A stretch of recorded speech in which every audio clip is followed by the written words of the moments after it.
안식일을 이유로 누구든지 너희를 비판하지 못하게 하라. 이것들은 장래의 그림자이나 몸은 그리스도의 것이니라. 아무도 꾸며낸 겸손과 천사 숭배를 이유로 너희를 정죄하지 못하게 하라. 그가 그 본 것에 의지하여 그 육신의 생각을 따라 헛되이 가장하고 머리를 붙들지 아니하는지라. 온 몸이 머리로 말미암아 마디맛과 힘줄로 공급함을 받고 연합하여 하나님이 자라게 하심으로 자라나는지라. 너희가 세상의 초중학문에서 그리스도와 함께 죽었거든 어찌하여 세상에 사는 것과 같이 규례에 순종하느냐.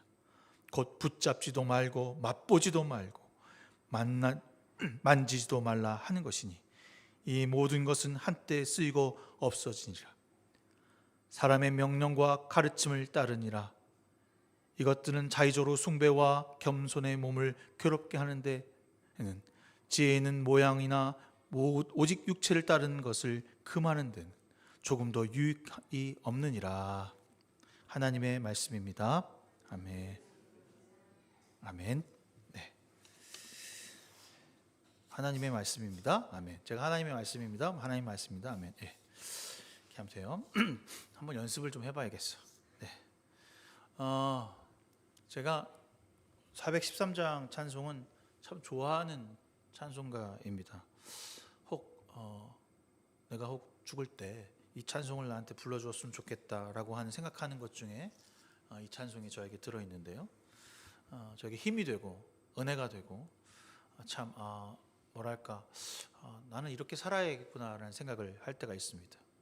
바울도 아마 그가 지금 감옥에 갇혀서 사랑하는 교우들에게 내가 이제 얼마 남지 않은 인생을 살아가야 할 때 어떤 말을 해 주어야 할까, 어떤 마음으로 너희들에게 그리스도를 전해야 할까라는 생각을 했을 것입니다. 이 골로새서는 자기와 관련된 일이 없었지만 그럼에도 주님을 믿는 사람으로 살아가야 한다, 그리스도 예수의 주님을 받들고 그분 안에서 살아가기를 간곡히 원하는 그 바울의 마음이 담겨져 있습니다. 바울은 그냥 편지를 쓰지는 않았어요. 언제나 반드시 어떤 교회 안에 문제가 있기 때문에 그 편지를 쓰게 됩니다. 물론 오늘 골로새 교회 안에서도 문제가 있었습니다. 가장 큰 문제는 바로 세상의 축제인 이방신을 모시고 축제를 하거나 그 문화를 있는 그대로 교회 안에 끌어들이는 일을 하고 있었다는 거죠. 원래 우리가 예수 믿기 전부터 해왔던 전통이었습니다. 원래 우리가 예수 믿기 전에도 그런 축제를 하고 초승달 축제도 하고 뭐 기념식도 하고 이런 전통의 문화를 해왔기 때문에 별 문제될 것이 없다고 생각했습니다. 이건 어디까지나 우리 마을의 전통이고 그 위의 행사니 이거를 물리치지는 말아야 한다라고 생각한 거죠. 거기에 더불어 그런 행사가 있을 때마다 교회 행사를 교회 일에 대하여 주일을 지키는 것에 소홀하게 생각하고 예배를 드리지 않았던 것입니다. 또한 축제 때 만들어진 음식을 자기는 남에게 베푼다는 이유로 교회 와서 나누어 먹고 주고 마시고 했던 것입니다. 그러니 어떻게 보면 되게 선한 일을 한 것입니다. 먹지 못하는 사람들에게 먹을 것을 나누었고 내가 축제 때 받은 음식을 가지고 나누었으니 정말 착한 일을 한 거죠. 더 좋은 일이라 말할 수 있을 것입니다. 그리고 또 한쪽에서는 둘 다 예수도 섬기고 우리의 전통도 잘 섬기는 것이 어떻게 보면 마땅하다라고 가르쳤습니다. 그거에 대해서 바울은 본격적으로 잘못됐다라고 말하고 있습니다. 그 문제가 그 생각이 틀렸다라고 하는 이야기를 하고 있는 것입니다. 주님을 믿고 있으면서 세상의 축제, 이방인신을 축하하는 행사, 기념일 이로 인해서 서로 다른 입장으로 충돌할 때, 또한 분쟁과 다툼이 있을 때 이 혼란스러운 상황을 잠재울 수 있는 유일한 방법은 오직 주님뿐이라고 하는 사실을 알게 됩니다. 또한 이뿐만 아니라 이런 틈을 타서 너도 그런 믿음이 있어? 저런 믿음이 있어? 그러니까 어떡하죠? 그때 당시 유행했나 봐요. 천사 숭배 사상이라고 하는 것. 천사가 내려와서 뭔가 아마 이제 그 복음서에도 천사가 내려오는 이야기가 있으니까 아마 천사 숭배 사상이 아마 그때 당시에 유행했던 거죠. 야, 천사 숭배에도 하나님께 예수님께 갈 수 있어. 그를 숭배하는 것도 맞아. 뭐 이런 이야기들이 떠돌고 있었던 겁니다. 그때 바울은 안타까운 마음과 너희가 주님의 형상으로 지음 받았으며 그리스도 십자가의 삶을 살아내야 하는 사람들이라고 하는 것을 안다면 그런 이단과 전통의 문제 앞에 거들떠보지 말아야 한다라고 말하고 있습니다. 너희가 정말로 하나님의 형상이신 주님을 믿고 있다면, 진리대로 살고 있다면 그 어떤 것도 여러분들을 회방하거나 유혹하거나 미혹할 때 뒤돌아서면 안 된다라고 말하고 있습니다. 그는 이렇게 얘기합니다. 주님 말이 우리의 구원자이며 머리로 인식할 뿐, 여러분의 몸은 여전히 옛것과 다른 생각과 세상의 행해진 전통을, 이방신을 섬기고 있는 모습이 좋지 못하다라고 말하고 있습니다. 왜 버리지 못했을까요? 주님이 우리의 머리라고 고백했습니다. 나의 구세주라고 고백했습니다. 그를 영접했습니다. 응답했습니다. 그런데 왜, 무엇 때문에 버리지 못했습니까? 아니, 버릴 수 없었는지 모릅니다. 18절에 그런 자는 자기의 본 환상에 도취되어 육신의 생각으로 터무니없는 교만을 부린다라고 말하고 있습니다. 자기의 생각과 자기의 뜻, 주님보다 자신의 경험을 더 믿고 의지하는 것입니다. 주님을 신뢰하는 것이 아니라 내가 경험한 것이 우선순위가 된다는 것입니다. 이런 행동과 마음은 주님께 붙어 있는 것이 아니라고 바울은 분명하게 오늘 이 말씀을 통해서 이야기하고 있습니다. 여러분이 정말 주님께 붙어 있다면, 주님이 머리라고 하는 것을 인정한다면 주님으로부터 모든 것을 공급받아야 한다고 말합니다. 20절에 전곡을 찌르고 있습니다. 그리스도와 함께 죽어서 세상의 유치한 원리를 떠났다. 그리스도와 함께 죽어서 세상의 유치한 원리, 세상의 전통, 세상의 문화, 세상이 갖고 있는 관습들을 떠났다라고 표현합니다. 그런데 왜 여전히 거기에 발목 잡혀 살아가는가라고 말하고 있는 것입니다. 절대 뒤를 뒤돌아보지 말고 오직 주님만 보고 가야 한다라고 말합니다. 여러분, 이 말에 생각나는 구절이 있다면 바로 롯의 이야기일 것입니다. 소돔과 고모라가 망했을 때 뒤돌아보지 말고 앞만 보고 가라고 할 때 뒤돌아본 사람이 있었습니다. 왜 뒤돌아보았을까요? 자기가 남겨두고 온 것, 혹은 멸망하는 것을 보고 싶었는지 모르겠지만 순종하지 못하고 뒤돌아볼 때, 미련을 가지고 뒤돌아볼 때 그녀는 살아남지 못했다는 사실입니다. 옛 습관을 버리지 못하는 삶은 잊어져도 않은 그저 그런 죽어가는 삶일 것입니다. 예수를 믿는다는 것은 세상의 모든 원리와 전통과 권력에 대해서 아무런 반응을 보이지 않는 것입니다. 흔들림 없이 어떤 경우에도 오직 주님이 말씀하신 그대로를 살아가는 것입니다. 그럼 세상과 무관하게 살아가야 합니까? 산에 올라가서 절에 계신 스님처럼 살아가는 그런 뜻이 아닙니다. 주님을 신뢰하는 것이 첫걸음이 되라는 것입니다. 세상의 가치와 세상의 사람들이 만든 규정과 교훈을 지키는 것보다 더 중요한 진리는 주님의 말씀을 듣고 순종하는 것이라고 오늘 바울은 이야기하고 있는 것이죠. 그렇다면 왜 우리는 주님을 믿는다고 하면서 세상의 가치를 쫓고 관습을 따르며 여전히 버리지 못한 채 갈등하고 서로를 비난하는 것일까요? 외적인 형식을 통해서 나의 믿음을 보여주어야 한다는 생각을 하고 있습니다. 여전히 세상적인 가치관을 내다 버리지 못한 것입니다. 주님을 믿는다면 세상이 쫓는 전통에서 벗어나야 하지만 우리 스스로는 할 수 없습니다. 왜냐하면 세상의 이목과 나 또한 그것을 버리기가 두렵고 무섭기 때문입니다. 하지만 오늘 본문에서 바울은 단호하게 선포합니다. 세상이 말하는 17절 그림자와 같이 실제가 오면 사라질 것이다 라고 말합니다. 여러분이 붙잡고 있었던 세상의 관습과 전통과 이목과 관계가 하나님이 오시면, 이 땅에 주님이 오시면 그 모든 것이 사라질 수밖에 없다. 그러니 그림자를 쫓아가지 말라 말합니다. 영원한 영광이 나에게 오신다면 무너져 볼 것이요 쓸데없는 것이 될 것이니 제발 집착하지 말고 그리스도를 붙잡아 아무런 유익 없는 일에 너희의 목숨을 걸지 말라고 경고하고 부탁하고 있습니다. 바울은 너무너무 간절합니다. 그가 감옥에 있지만 이 골로새 교인들이 예수를 믿었다면 올바른 방향으로 가기를 간곡히 원하고 있는 것입니다. 전적인 믿음을 찾고 인내함으로 그리스도에게 꼭 붙어 그리스도의 향기 나는 삶을 살라고 요청하고 간곡히 부탁합니다. 제가 얘기한 게 약간 무슨 얘기를 하나 그럴 수 있을 것 같아서 구약에 이런 친구, 이런 분이 살았던 삶을 좀 보면 좀 쉽게 이해할 것 같아서 이분을 끌어들였습니다. 여러분, 룻기라고 하는 곳에 보면 나오미라고 하는 여인이 등장합니다. 그 여인은 아주 잘나고 유능한 남편이 한 명과 또 두 아들을 데리고 이민을 떠나게 됩니다. 이민을 떠났다가 거기서 부푼 꿈을 꾸고 그래 거기 가면 잘 되겠지, 뭔가 새로운 일이 있겠지. 왜냐하면 지금 우리 땅에 기근이 들고 흉년이 져서 먹을 것이 없는 거예요. 그래서 또 다른 땅에 가면 거기에는 좀 더 좋은 것이 있을 거라는 생각을 가지고 떠나게 됐죠. 그러니까 어떻게 됐습니까?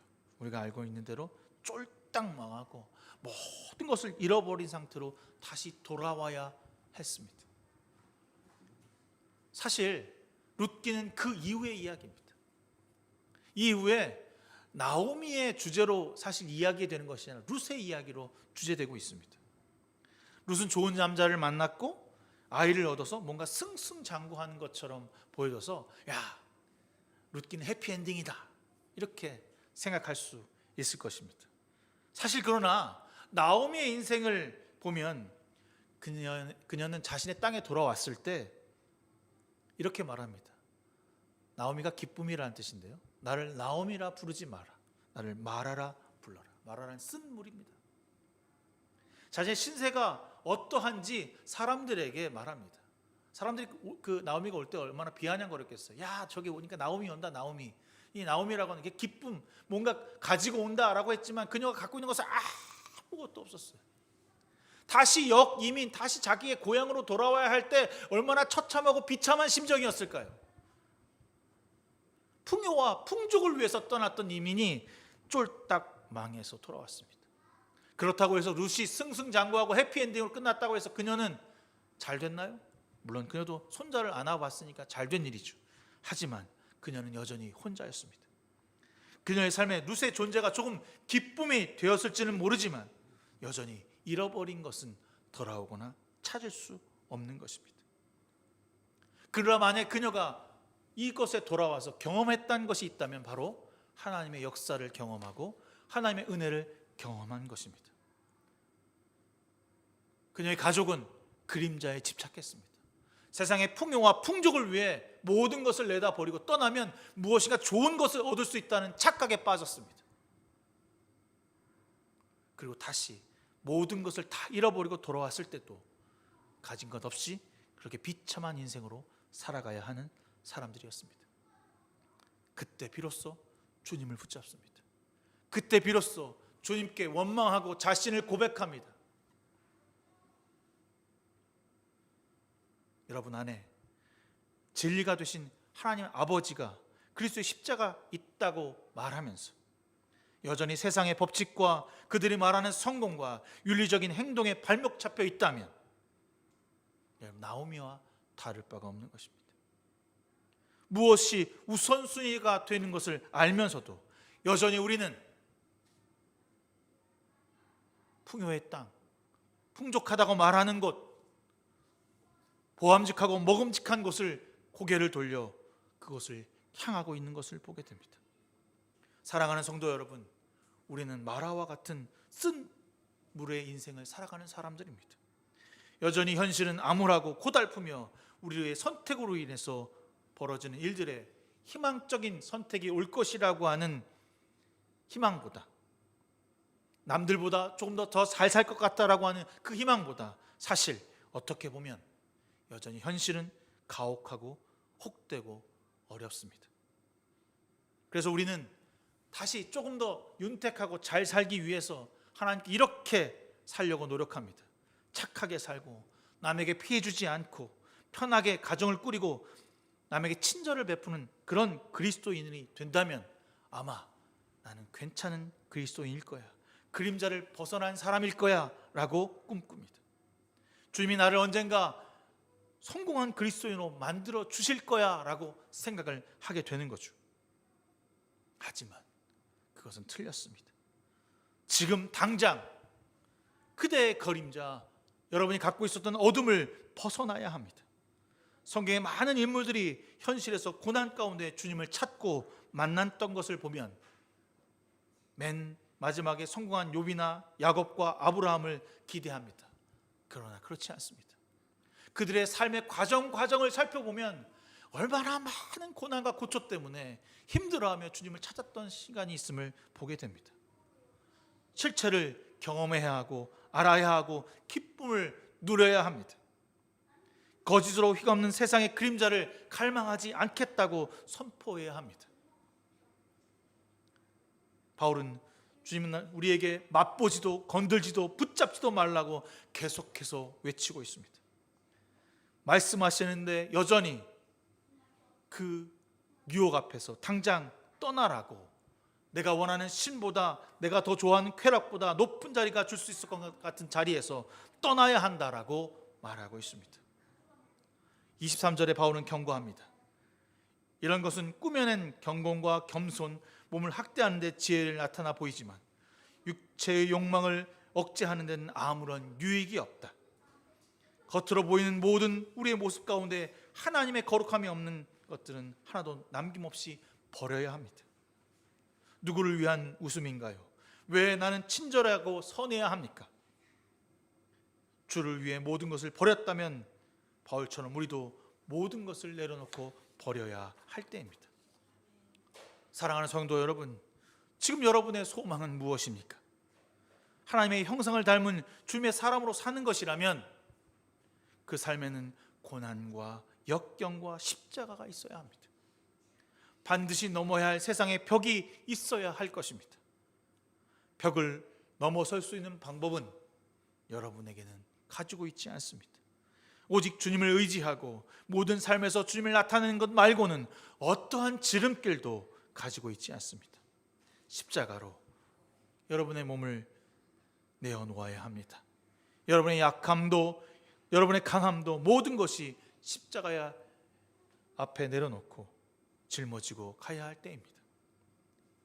그러면 우리는 묻게 됩니다. 목사님, 어떻게 십자가를 짊어지고 가는 삶인가요? 어떻게 예수를 믿어야 그림자 같은 세상에서의 삶을 의지하지 않고 살아갈 수 있을까요? 저는 이 질문을 정말 많이도 묻고 많이도 대답했습니다. 지금 나오미처럼 실패한 것을 인정하고 되돌아서야 합니다. 다시 돌아가 수모를 당할지 모릅니다.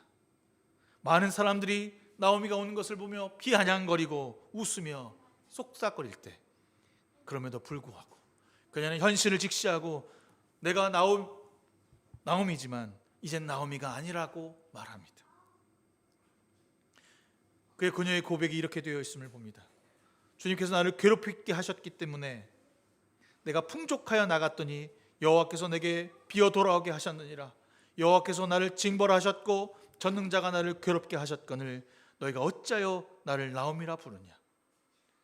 이것은 고난을 겪고 있는 나오미의 올바른 심정이고 지금의 마음일 것입니다.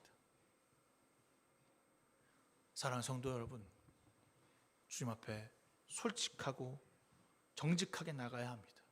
그리고 우리의 현실을 직시할 수 있어야 합니다. 예수를 믿는다는 것은 세상이 주는 유익과 편안함이 미래에 주님께서 주실 선물이라는 착각을 벗어버리는 것입니다. 또한 내가 잘되고 행복하고 잘 나가는 사람이 될 수 있다는 것은 주님 때문이라고 하는 것을, 그런 어리석음을 내다 버릴 수 있어야 합니다.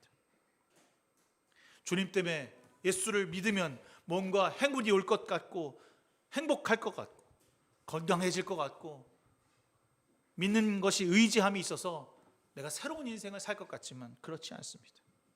주님을 믿게 되면 우리는 더 깊은 고난의 속으로 가야 할 때가 많다는 사실입니다. 저는 이번 주 요한복음 묵상하면서 니고데모의 모습을 보았습니다. 정말 그는 신실한 하나님을 믿는 사람이었습니다. 누구보다도 하나님이라고 하면 자기가 자부심을 갖고 있던 사람이었어요. 그런데 그가 밤중에 주님을 찾아갑니다. 아주 은밀한 시간이죠. 니고데모는 스스로 하나님을 거룩하게 섬기는 사람이라고 생각했습니다. 그런데 예수라고 하는 사람이 와서 자신이 이미 알고 있었던 이전의 하나님, 메시아 이런 걸 완전히 뒤집어 놓았어요. 그러니까 너무 궁금한 거예요.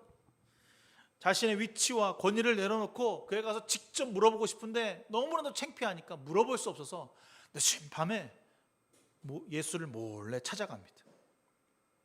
그리고 자기 참여 때문에 그를 구원자라는 말은 할 수가 없는 거예요. 이렇게 말합니다. 하나님이 함께 하지 아니면 그런 표징을 할 수 없는 사람인 걸 내가 압니다. 당신이 하나님의 구원자입니다 라고 하는 말은 못하고 하나님이 함께하는 사람인 건 내가 알아요. 그런데요? 라고 물어보고 있습니다. 이때 주님이 그 니고데모의 영혼을 꿰뚫어 딱 보시는 겁니다. 그의 마음을 아셨다고 말합니다. 그리고 그에게 진심 어린 충고와 구원의 길, 그리고 자신이 지금 여기에 왜 와 있는지를 설명하셨습니다. 그런데 좀 쉽게 이해할 수 있게 이야기를 좀 해주셔야 되는데 정말 도저히 알아들 수 없는 말로 얘기하고 있어요. 누구든지 다시 나지 아니하면 하나님 나라를 볼 수 없다. 그 당시에 니고데모는 도무지 이 말이 이해가 안 돼서 내가 다시 어머니 뱃속으로 들어가야 한다는 겁니까? 이렇게 말합니다. 아마 저도 그 당시였으면 그렇게 얘기했을 거예요. 니고데모의 답변이 어리석은 것이 아니라 주님의 답변이 너무나도 어렵다는 것입니다. 왜 이토록 이해할 수 없는 말로 그에게 설명하시는 것일까? 그는 정말 용기를 내서 이 자리에 찾아와서 하나님, 나에게 구원이 무엇인지 좀 명확하게 듣고 싶어요. 그러니 제대로 좀 알려주세요. 그럴 때 주님 또 그에게 이렇게 얘기합니다. 물과 성령으로 다시 거듭나야 한다. 아까 이야기했던 것보다 더 어려운 얘기를 하고 계셔요. 한 번도 생각해보지 못했던 말이에요. 한 번도 듣도 보지 못한 말을 그에게 또 하고 계셔요. 도대체 어떻게 하라는 겁니까?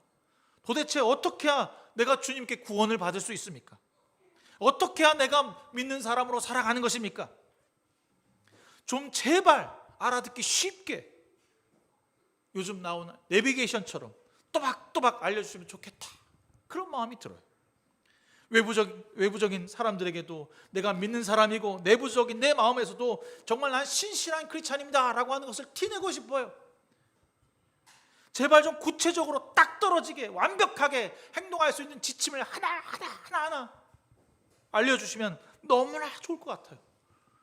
근데 왜 이렇게 흐리멍텅하고 이해할 수 없는 말로 믿어라, 살아라, 거룩해라, 영광 가운데 있어라 이런 말로 하시는지 도무지 이해가 되지 않아요. 저도 그래요. 수학처럼 딱 답이 딱 나와서 이걸 풀면 이거다, 넌 정답, 넌 오답 이렇게 인생을 살았으면 좋겠어요. 그런데 주님은 우리에게 인생에는 답이 없다라고 말씀하십니다.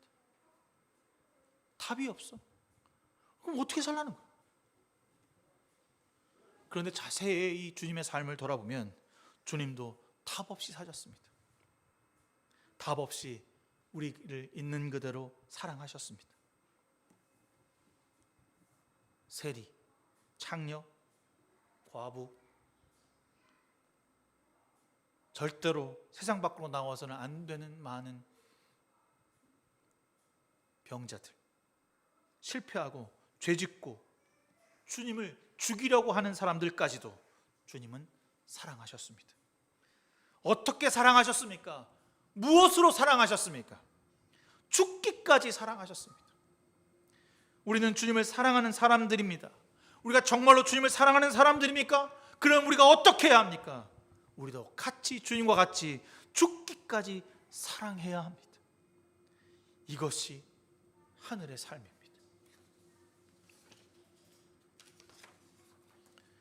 여러분, 정말로 여러분의 머리가 되어주시는 주님이 여러분의 인생을 맡겼다고 생각하십니까?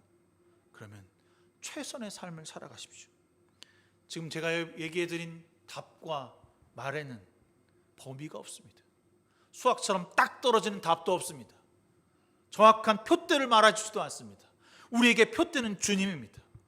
제발 그러니 결과에 연연하지 말고 답을 찾아가지 말고 그 과정의 선함과 거룩함의 향기를 갖기 위해서 여러분의 자신을 버리고 주님을 높이는 삶을 살아가야 할 때입니다. 세상과 맞설 수 있는 용기를 가진 자로 다시 태어날 수 있기를 바랍니다. 저는 여러분, 다윗이 단번에 골리앗을 마칠 거라고 생각하지 않습니다. 그는 자신의 양떼를 치면서 그를 위협하고 조롱하고 유혹하는 그런 짐승들에게 자신의 물맷돌을 매일같이 돌렸을 것입니다. 혹 실패도 하고 혹 도망도 쳤을지도 모릅니다.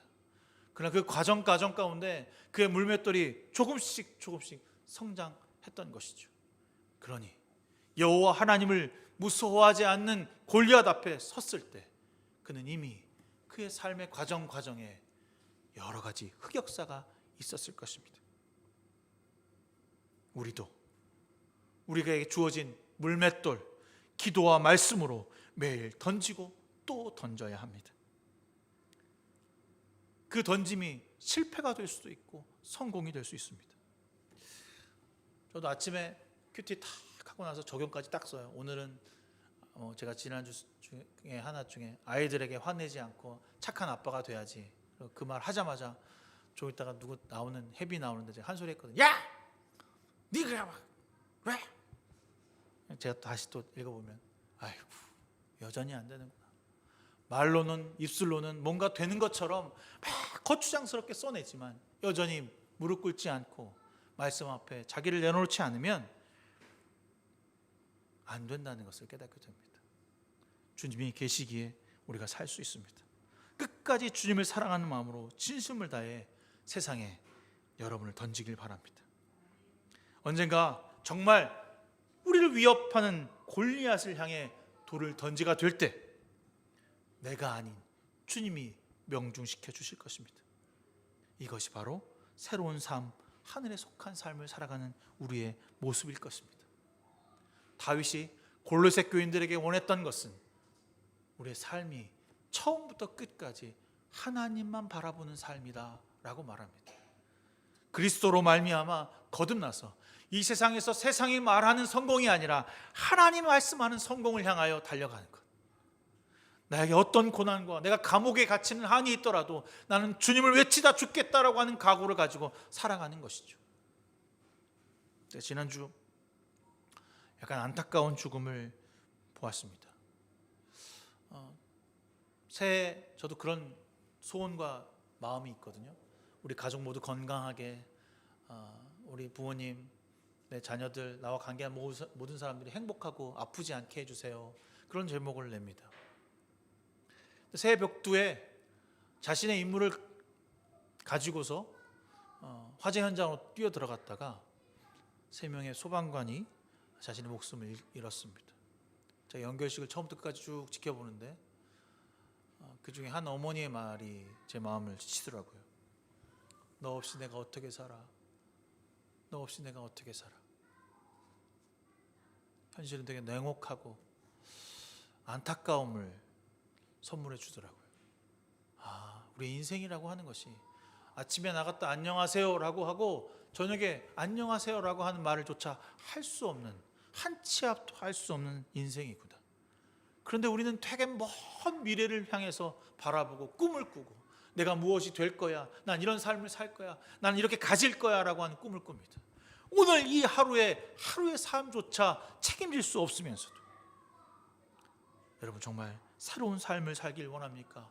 하늘에 속한 삶을 살기를 원하십니까? 그러면 지금 당장 주 앞에 무릎 꿇고 예수 그리스도의 믿음으로 다시 여러분을 내려놓기를 바랍니다.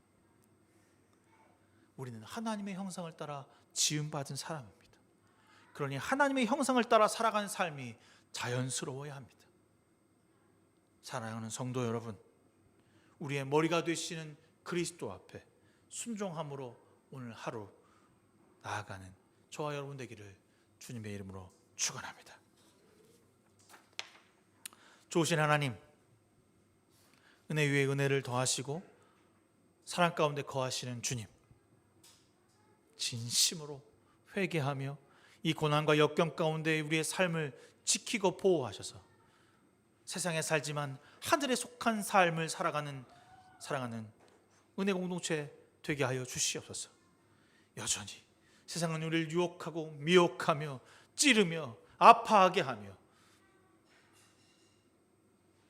세상 가운데 거하기를 요청하고 있을 때 주님을 부르짖게 하시고 주님이 짊어지셨던 십자가를 내가 짊어지고 가겠다고 하는 고백이 매 순간마다 일어나게 하셔서 말씀으로 기도로 예수 믿는 사람으로 살아가는 삶이 부끄럽지 않은 그런 인생들 되게 하여 주시옵소서. 모든 것 주님께 맡기며 예수 그리스도의 이름으로 간절히 기도드렸사옵나이다. 아멘. 찬송가 213장 찬송하시면서 준비하신 예물 주 앞에 드리시겠습니다. 213장입니다.